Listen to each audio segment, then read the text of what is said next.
Bonjour à toutes et à tous, c'est VinceFF. Aujourd'hui, on se retrouve pour une nouvelle vidéo et ensemble, on va parler de Nutix. Ça faisait un petit moment que j'avais pas parlé de Nutix. Du coup, pour rappel, Nutix, c'est une distribution suisse faite par le copain Nut et d'ailleurs et Spikey. C'est vraiment deux personnes qui travaillent activement sur le projet, hein, même s'ils sont pas que tous les deux. C'est vraiment les deux personnes qu'on peut côtoyer très facilement et sur le Discord de Nutix, sur le site internet, sur le forum, sur Telegram, mais aussi sur notre Discord, hein, côté Gaming Linux FR. Donc ça, c'est vraiment déjà un énorme plaisir, hein, de pouvoir juste échanger avec eux, juste sans rien faire, hein, juste en étant sur notre Discord. Et c'est aussi ça qui me donne l'envie de continuer de regarder cette distribution et de voir son évolution. Et franchement, on peut en dire pas mal de choses. Déjà, on va repartir du rappel du bilan. Nutix aujourd'hui est top 8. Donc c'est une distribution indépendante, hein, qui a pris racine d'une LFS. Moi j'avais pris une grosse baffe par rapport à la rapidité du système, c'était vraiment très rapide. J'avais l'impression que mon SSD sur une Ubuntu, quand je passais sur une Nutix, pareil sur GNOME, j'avais l'impression que j'étais un SSD encore doublé, donc un peu cette transition HDD-SDD, mais encore décuplé. C'était vraiment un grand plaisir. Euh, les applications gaming multimédia, j'avais réussi à faire mon business grâce au Flatpak. Ça, c'est vrai parce que il y avait des petits manques dans les paquets livrés euh, par Nutix, mais tous étaient corrigés grâce à l'ajout de Flatpak. D'ailleurs, ces ajouts de paquets étaient relativement ultra simples, hein, c'est-à-dire que on ouvre le terminal, on fait un get, je sais pas moi, get Spotify, et hop, Spotify se met à télécharger, mais d'une manière extrêmement rapide. C'était très surprenant, et en 3 secondes, l'application est installée, elle est configurée, elle est mise dans le package. C'était vraiment un grand plaisir. Donc vraiment, niveau performance, un gros coup, une belle baffe. Côté matériel, tout était plutôt bien reconnu. En plus, on avait un kernel très récent. Donc là, on est sur le 5.18.3. Donc on est vraiment sur du kernel très récent. Les pilotes NVIDIA, il suffit de faire un get NVIDIA et NVIDIA-kernel pour que le pilote NVIDIA s'installe. En plus, c'est le pilote 515 qui est installé. Donc on est vraiment au top du top niveau performance. Côté installation d'application, j'en ai déjà parlé. Côté Easy to Use, c'était en jaune, mais uniquement parce que, sincèrement, on utilise la ligne de commande, mais quand on utilise une Nutix, c'est à la ligne de commande et point barre. Mais c'est vraiment ça son plus gros défaut, entre guillemets, parce que c'est un défaut complètement assumé. Mais sinon, c'est une distribution qui fonctionne à merveille et que j'ai un plaisir de fou à utiliser. Bon, maintenant que ça c'est dit, si je vous en parle, c'est que tous les mois, Nutix fait une grosse mise à jour. Donc c'est simple, tous les débuts de mois, vous avez une nouvelle ISO, donc c'est une rolling release, hein, mais tous les mois, vous avez une grosse mise à jour. Donc là, on voit qu'on a GNOME 42.2 qui est sorti, on a KDE 5.24.5, donc on n'a toujours pas KDE 5.25, mais il va le sortir sûrement le mois prochain. Et j'ai pu lire que il y a 2 ISO en plus, qu'il n'y avait pas avant, hein, quand on avait fait le test ensemble de Nutix. C'est-à-dire qu'on a Cinnamon et Budgie qui sont sortis de terre. Budgie, j'ai été légèrement échaudé dernièrement suite à mon retour sur Solus, on va dire.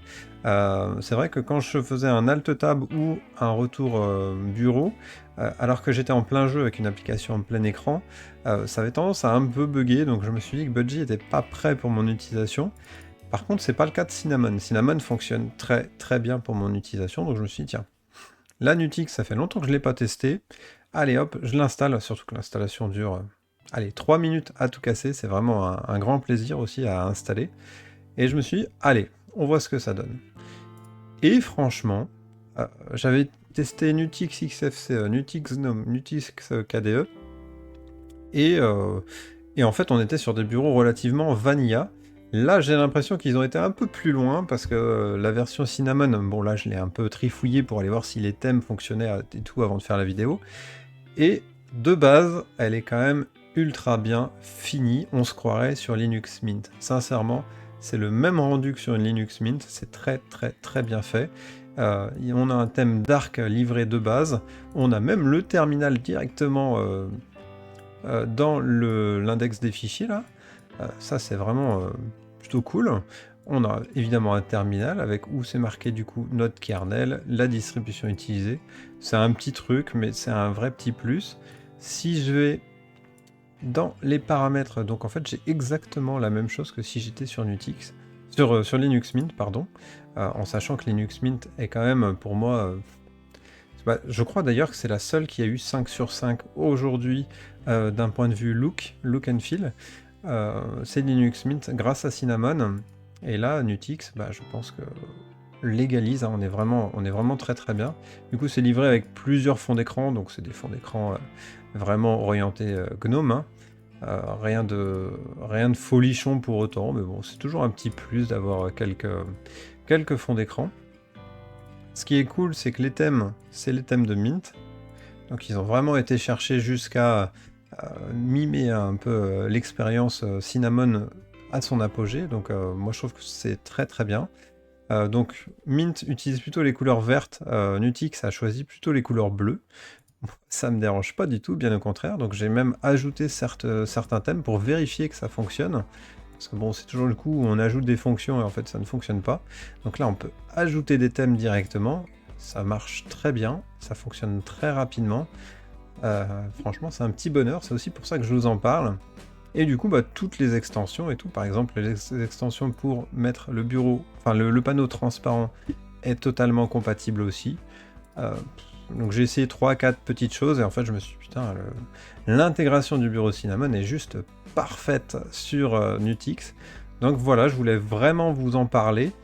Après, si jamais vous vous posez la question, oui, ok, l'interface bureau, elle est vraiment très belle, ça fonctionne très bien, mais au réel, comment ça fonctionne une Nutix? Donc, il y a vraiment 3 commandes à apprendre sur Nutix. La première, c'est sudo cards upgrade, donc comme son nom l'indique, c'est pour mettre à jour votre système, donc sudo cards upgrade, donc là, il mouline, et dans 3 secondes, il va me dire si c'est mis à jour ou non. Donc, grosso modo, vous le faites une fois par mois, et une fois par mois, vous aurez une grosse liste de mises à jour. Et ensuite, si vous voulez un logiciel spécifique, donc par exemple, tout à l'heure, je parlais de Spotify, donc je fais un get Spotify. Et là, pouf, il va télécharger Spotify immédiatement. Il me pose pas trop la question. En fonction de votre connexion internet, ça peut être très rapide. Donc là, je suis à 3 mégas. Vous imaginez que si j'étais à 30 mégas, l'application serait déjà installée depuis longtemps. C'est extrêmement rapide. Je pense que c'est même le système d'installation le plus rapide qui existe sous Linux. J'ai jamais vu ça. Ça fonctionne vraiment très bien. Donc là, c'était vraiment la deuxième installation. Et ensuite, on a l'utilisation des Flatpak. Par exemple, si une application n'existe pas sous Nutix, par exemple, tout ce qui est Lutris, Heroic Games Launcher, Steam n'est pas présent sur Nutix parce que Nutix n'intègre que des paquets issus du système 64 bits. Alors que Steam et Lutris utilisent du 32 bits et du 64 bits. Il a les deux, donc Nutix ne l'intègre pas.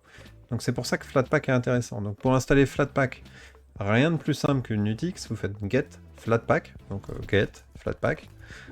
Ouf, moi je l'ai déjà installé. Ah, je pensais l'avoir installé, mais non, il n'était pas installé. Faites get Flatpak et hop, tout est installé et il vous ajoute même le dépôt FlatHub directement. Et ensuite, si vous voulez utiliser du coup le Flatpak, vous faites un Flatpak install, par exemple Steam pour installer Steam. Et directement, il va vous chercher, comme on a vu sur la dernière vidéo de Debian. C'est quand même vraiment agréable. Et là, là pour mon cas, moi je choisirais du coup Steam stable. Mais bon, je ne vais pas le faire là tout de suite. Tchouk, on va fermer. Mais voilà, quoi, c'est vraiment très très agréable. C'est très rapide. On est plutôt bien...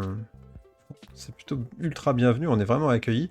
C'est-à-dire que si vous installez une application, peu importe laquelle, si il y a un paquet français pour mettre l'application en français, elle sera directement installée. Par exemple, là j'ai installé K2N Live pour faire le montage de cette vidéo. Directement, c'est en français. Et en plus, comme vous le voyez, il est configuré avec Breeze. C'est-à-dire que, d'ailleurs, je me demande si c'est pas lié au fait que moi j'avais remonté, parce que je crois que j'avais remonté le problème. Le fait que KDN Live et Breeze n'étaient pas liés, maintenant c'est lié. On voit que l'intégration est juste ultra parfaite. franchement, il n'y a rien à dire, quoi. Ça fonctionne très très bien.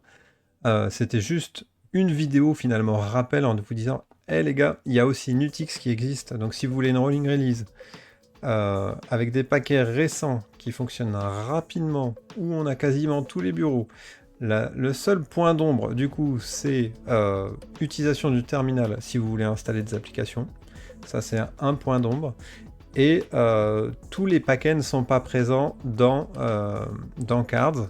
Après, il est quand même balèze. Par exemple, Vivaldi était directement présent dans les dépôts. Par exemple, si vous prenez OpenSUSE ou une autre distribution, vous n'avez pas de Vivaldi. Donc il y a quand même énormément de paquets. Ceux qui n'y sont pas sont souvent dans le Flatpak. Donc l'assemblage des deux fonctionne relativement très bien.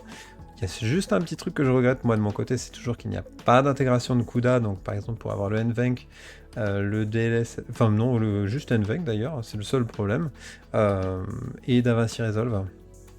Mais en fait, je les utilise de moins en moins et je suis en train de me demander si finalement je vais. Franchement, si j'en ai besoin de cette application CUDA et de DaVinci Resolve, en sachant que KDN Live évolue tellement vite et dans le bon sens, je fais quasiment tout sur KDN Live et ça fonctionne très bien.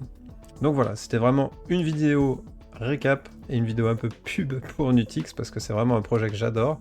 Je passe le coucou à Thierry et à Spikey. Franchement, testez cette distribution, elle vaut le détour. Et sur ce, je vous dis tchuss et à la prochaine.